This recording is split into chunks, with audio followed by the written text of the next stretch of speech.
সারা বাংলাদেশের মতো যে এনসিপির যে পদযাত্রা, সেই পদযাত্রার অংশ হিসেবে কুষ্টিয়াতেও শুরু হয়েছে আজ। শহীদ আবরার ফাহাদের কবর জিয়ারতের মধ্য দিয়ে যে পদযাত্রা, সে পদযাত্রার কুষ্টিয়ার প্রধান প্রথম কর্মসূচি আরম্ভ করেছে। শহীদ আবরার ফাহাদের কবর জিয়ারতের মধ্য দিয়েই এই শহীদ আবরার ফাহাদের কবর জিয়ারতের মধ্য দিয়ে এনসিপির যে কেন্দ্রের নেতৃবৃন্দ তারা কিন্তু তাদের যে প্রধান কুষ্টিয়ার যে পদযাত্রা, সেই পদযাত্রা শুরু করেছে।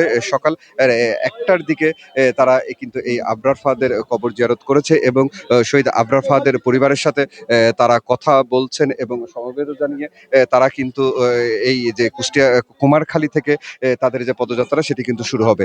কুষ্টিয়ার কুমারখালী পদযাত্রা শেষে কিন্তু তারা কুষ্টিয়া শহরের বড়বাজার রেল গেটে থেকে তারা শুরু করবে এবং ৫ রাস্তার মোড়ে যে সে পদযাত্রা শেষ করবে, আমরা এমনটি জানতে পেরেছি। এবং কুষ্টিয়ার পদযাত্রা শেষে তারা মেহেরপুরের উদ্দেশ্যে রওনা দেবে, এমনটি কিন্তু তারা জানাচ্ছিলেন।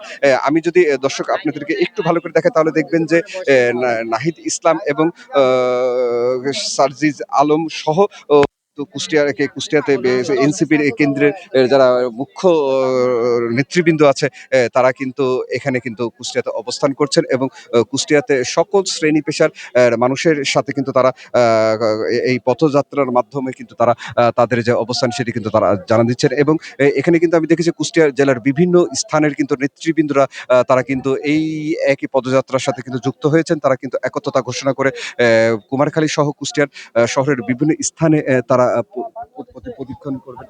আমি বিরোধী এবং সন্ত্রাস বিরোধী আন্দোলন গড়ে তুলেছিলাম। সেই আন্দোলন, আমাদের যে ফ্যাসিবাদ বিরোধী লড়াই, সেই লড়াইয়ের অন্যতম মাইল ফলক ছিলেন 2018 কোটা সংস্কার নিরাপদ সড়কের পরে 19 সালের এই যে আবরার হত্যা কিন্তু একটা বড় ঘটনা ছিল আমাদের জাতীয় রাজনীতিতে। যে আন্দোলন, সেই আন্দোলন কিন্তু বাংলাদেশের রাজনীতির মোড় ঘুরিয়ে দিয়েছিল এবং ভারতীয় আধিপত্যবাদ বিরোধী যে লড়াইটা আবার নতুন করে শুরু হয়েছিল। আবরার ফাহাদকে আমরা বলেছিলাম। দর্শক, এখানে কিন্তু দেখছেন যে নাহিদ ইসলাম তিনি কিন্তু আসলে সাংবাদিকদের সাথে কথা বলছেন। সাংবাদিকদের প্রেস কনফারেন্সে সাংবাদিকদের সাথে কিন্তু এই কুষ্টিয়া যে আবরার ফাহাদের পারিবারিক যে কবরস্থান আছে, সেখানে কিন্তু তিনি নাহিদ ইসলাম কিন্তু তিনি সংবাদ সম্মেলন করছেন এবং সাংবাদিকদের নানা প্রশ্নের তিনি উত্তর দিচ্ছেন। দর্শক, আমাকে যদি বলতে হয়, এই যে এনসিপির যে পদযাত্রা, সেটি কিন্তু রংপুর থেকে ১ তারিখে শুরু হয়েছিল। সেটি কিন্তু কুষ্টিয়া সহকারে বাংলাদেশের কিন্তু বিভিন্ন জেলায় এই পদযাত্রার মধ্যে দিয়ে তারা কিন্তু তাদের যে পদযাত্রা, জুলাই যে পদযাত্রা, সেটি কিন্তু তারা শুরু করেছেন এবং সেটি কিন্তু তাদের চলবে বলে তারা এমনটি জানিয়েছেন।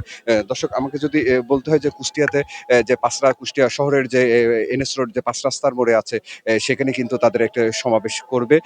সেই সমাবেশটি কিন্তু কুষ্টিয়া বড়বাজার থেকে শুরু হয়ে ৫ রাস্তার মোড় পর্যন্ত পদযাত্রার মধ্য দিয়েই কিন্তু তাদের যে কুষ্টিয়া যে কর্মসূচি, সেটি কিন্তু শেষ করবে এবং বিভিন্ন শহীদ পরিবার এবং জুলাইয়ে আহত তাদের সাথে কিন্তু তারা সাক্ষাৎ করবেন এবং তাদেরকে যে সম্মান, সেটি কিন্তু মাধ্যমে তারা কুষ্টিয়ার কর্মসূচি শেষ করবেন। তো দর্শক, এই ছিল কুষ্টিয়ার এনসিপি যে পদযাত্রা, সেই পদযাত্রার সর্বশেষ তথ্য।